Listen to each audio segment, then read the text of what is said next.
They insist on paying for dinner. They help you out when you're short. They offer gifts you never asked for. And then somehow, you owe them.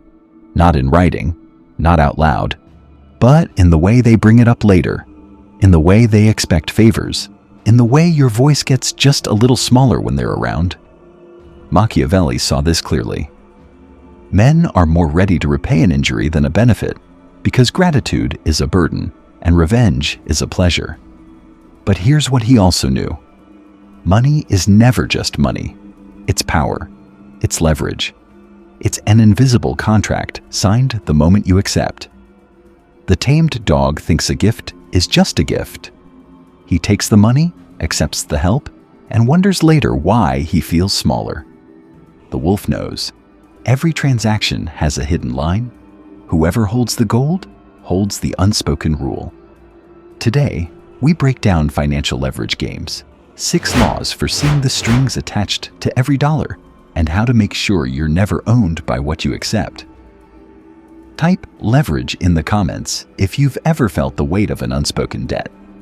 This content is for educational purposes to help you recognize financial dynamics in relationships.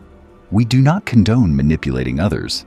In this series, dog and wolf represent mindsets, never individuals. Law 1. Gift as leash. They buy you dinner. They cover your rent that 1 month. They give you a generous gift for no reason. And then, weeks later, they need a favor, a big one. And somehow, you can't say no. This is gifted as a leash. Generosity that's really prepayment for control. Before you accept anything, ask, is this person known for generosity, or is this out of character? If they're not usually generous, ask why now. What do they want? What will this cost later? The dog sees the gift. The wolf sees the string. If it feels too good to be true, check for the hook. Generosity with no history is often an invoice you haven't received yet. Law 2. Debt psychology. You owe someone money. Not a lot, just enough that you think about it. And without realizing it, your posture shifts around them. You laugh less at their jokes. You agree more. You let things slide you wouldn't normally let slide. This is debt psychology. Owing money doesn't just change your bank account, it changes your voice. Machiavelli understood that. He who owes nothing fears nothing. Pay attention to how you feel around people you owe. If your voice gets smaller, your boundaries looser, your agreement faster, that's the debt talking. The wolf clears debts fast, not because he's anxious, because he knows what owing does to his posture. He'd rather have less money and more voice. I once borrowed $2,000 from a friend, a good friend. No interest, no deadline. He never mentioned it. But I noticed something. Whenever he suggested something, I agreed. When he wanted to hang out, I made time. When he had an opinion I disagreed with, I stayed quiet. It took me months to realize I wasn't being a good friend. I was being a good debtor. I paid him back as fast as I could. The day I did, something lifted. My voice came back. Debt is a leash. The shorter the leash, the quieter your voice. Law 3. Financial peacocking. They flash money. They pick up every tab. They talk about what they bought, where they're going, how much things cost. This isn't generosity. It's financial peacocking, spending to establish dominance. Watch how people spend around you. Are they buying connection or buying status? The one who pays for everything and never mentions it? That's generosity. The one who pays for everything and makes sure you know? That's control. The dog is impressed by the flash. The wolf sees the need behind it. Peacocks fan their feathers to say, "Look at me." People who flash money are saying the same thing. The question is, why do they need you to look? Law 4. Equalizing the table. Here's the move most people never learn. If someone pays for you, find a way to pay them back. Not in the same amount, In the same energy, buy the next dinner. Get the small gift. Cover the coffee. This is equalizing the table. Small strategic repayments that neutralize leverage. Keep a mental ledger, not to track who owes what, to track who feels like they're owed. If someone's generosity starts feeling heavy, lighten it. A small gesture, a timely return, something that says, "I see you. I appreciate you, but I don't owe you." The dog lets the imbalance grow. The wolf resets the table. Every unreturned favor is a thread in a rope. Before you know it, you're tied. Law 5. Income sovereignty. Here's the deepest layer. If all your money comes from one source, you're not independent. You're dependent. One job, one boss, one client, one paycheck away from panic. This is the opposite of income sovereignty. Build streams, even small ones, a side project, a skill you can freelance, a product you can sell.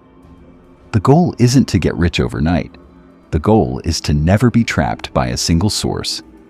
The dog puts all his eggs in one basket and prays. The wolf builds multiple baskets and sleeps better.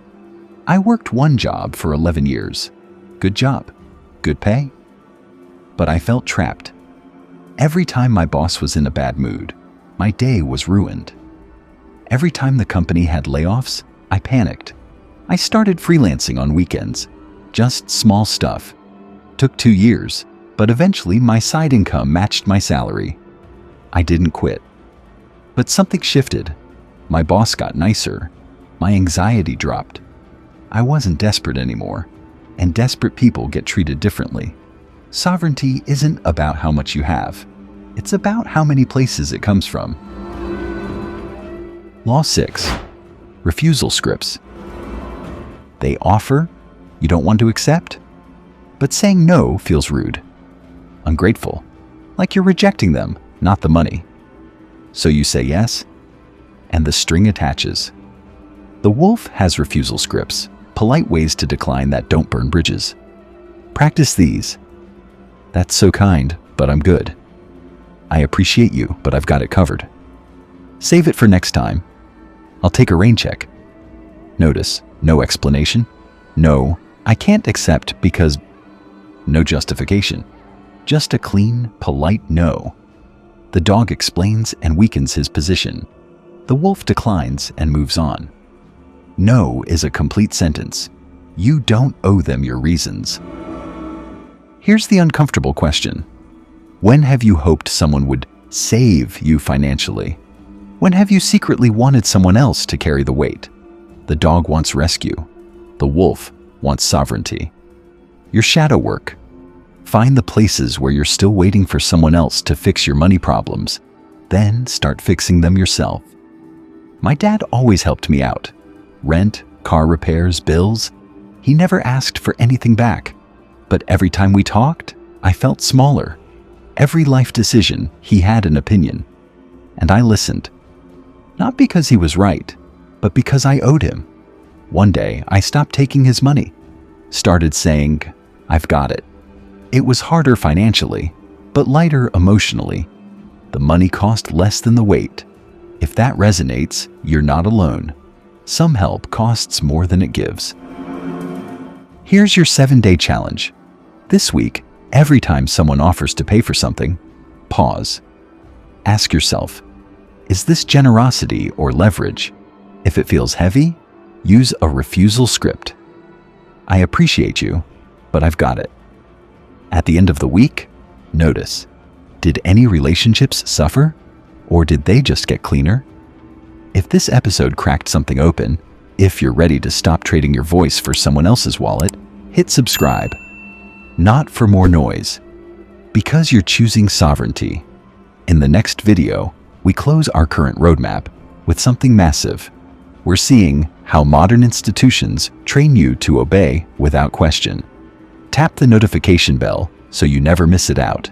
The dog takes the money and shrinks. The wolf builds his own table. Master the game. Guard your mind.